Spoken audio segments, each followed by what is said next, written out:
Hello friends, welcome to SR spicy and delish. ఈ వీడియోలో ఎంతో హెల్దీ అయిన టేస్టీ రెసిపీ సజ్జలతో కదమం ఎలా చేసుకోవాలో తెలుసుకుందాం. కదమం అంటే మీకు అందరికీ తెలుసు కదా, దేవీ నవరాత్రిలో ఒకరోజు ప్రసాదంగా చేసుకుంటారు కదా, అదే దాన్ని సజ్జలతో ఎలా చేయాలో చేద్దాం. ఫస్ట్ మనమైతే ఇక్కడ సజ్జలు తీసుకున్నాం. 1 కప్పు సజ్జలు తీసుకొని నేను ఫస్టే ముందు రోజే నానబెట్టుకొని మళ్ళీ ఎండబెట్టానండి.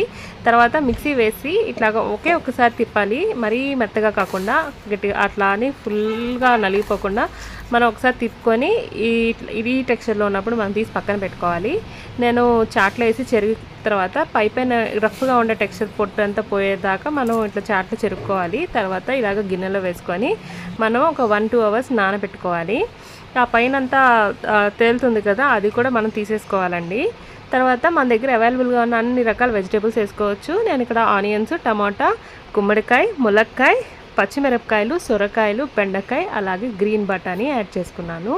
ఇవన్నీ నీట్గా కట్ చేసుకున్నాను. నెక్స్ట్ ఒక 3 అవర్స్ తర్వాత నానబెట్టున్న సజ్జలను కూడా ఒకసారి మళ్ళీ అంతా కడుక్కొని ఒక 2 టైమ్స్ అలాగా కడిగేసుకొని ఇట్లా గిన్నెలో పక్కన పెట్టుకున్నాను.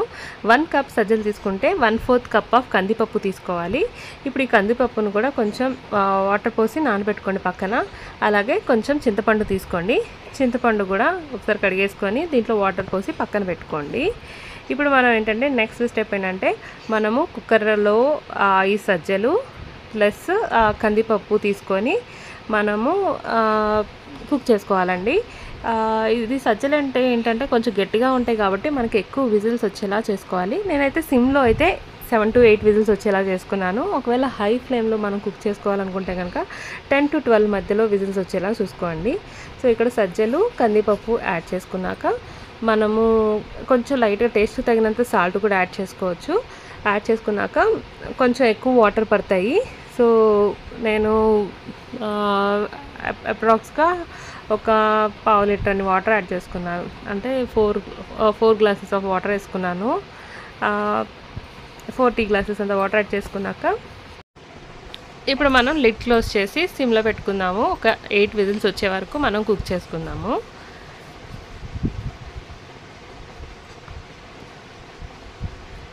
నెక్స్ట్ మనము ఇంకొక సైడ్న ఇంకొక స్టవ్ మీద మనము వెజిటేబుల్స్ అన్నిటినీ కుక్ చేసుకుందాము. నేను ఒక 2 టేబుల్ స్పూన్స్ అంత ఆయిల్ యాడ్ చేస్తున్నాను. ఆయిల్ యాడ్ చేసి దీంట్లోకి మనము ఆల్రెడీ కట్ చేసి పెట్టుకున్నాం కదా, ఆ వెజెస్ అన్నిటినీ మనము ఒక 1/4 అంత కుక్ అయ్యేలాగా చూసుకోవాలి.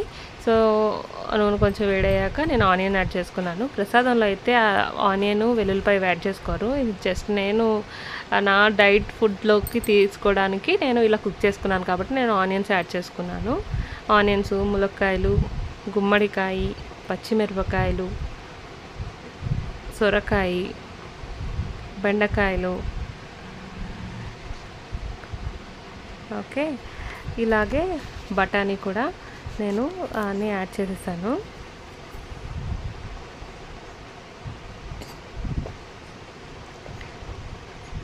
ఈ బఠానీలు కూడా యాడ్ చేసేసాను కదా. ఇప్పుడు టమాటో కూడా యాడ్ చేసుకొని ఒకసారి అంతా కలుపుకుందాము. ఇది చాలా అంటే చాలా టేస్టీగా ఉంటుందండి. మామూలుగా సజ్జలు అన్నం తినాలనుకున్న వాళ్ళకి కొంచెం కష్టంగా ఉంటుంది. అయితే ఇట్లాగా పప్పుచారులోకో లేదా రసంలోకో తీసుకుంటారు, కానీ అయినా సరే కొంచెం హార్డ్గా ఉంటుంది అనమాట. మనం ఇలాగా కుక్ చేసుకుంటే కొంచెం టేస్టీగా ఉంటుంది, అలాగే తినబుద్ధి అవుతుంది. సో నేను దీంట్లోకి రాళ్ళు ఉప్పు వేసుకున్నాను, అలాగే పసుపు యాడ్ చేసుకున్నాను.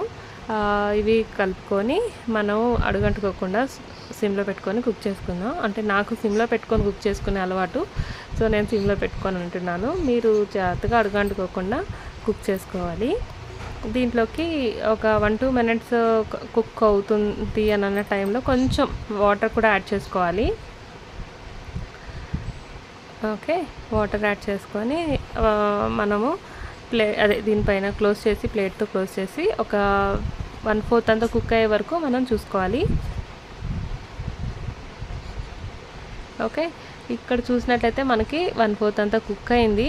ఇంకా చింతపండు రసం, ఇందాక చింతపండు నానబెట్టుకున్నాం కదా, ఆ చింతపండు రసం కూడా మనం యాడ్ చేసుకుందాము. ఓకే,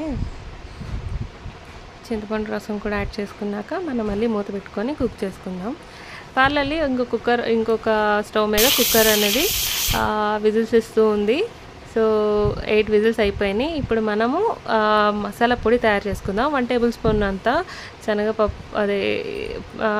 శనగపప్పు, అలాగే 1 టేబుల్ స్పూన్ అంతా ధనియాలు, 1/2 టేబుల్ స్పూను జీలకర్ర మనము తీసుకొని లైట్గా రోస్ట్ చేస్తున్నాము. ఓకే, ఇప్పుడు చూస్తే 8 విజిల్స్ అయిపోయినాయి. అలాగే గ్యాస్ కూడా పోయింది, కుక్కర్ అదే విజిల్ది గ్యాస్ కూడా పోయిన తర్వాత నేను ఓపెన్ చేసి చూసుకున్నాను. సో మంచిగానే కుక్ అయిపోయింది. ఫైన్ ఇలాగా కుక్ అయితే సరిపోతుంది. ఇప్పుడు మనం దీంట్లోకి కుక్ చేసి పెట్టుకున్నాం కదా వెజ్జెస్, ఆ వెజ్జెస్ కూడా యాడ్ చేసుకోవాలి. ఆ వెజ్జెస్లోకి నేను అది ఆల్రెడీ స్టవ్ మీద ఉంది కదా, దాంట్లోకి సపరేట్ చేసేస్తున్నాను. ఇది కూడా యాడ్ చేసుకుంటున్నాను. ఒకసారి అంతా కలుపుకోవాలి.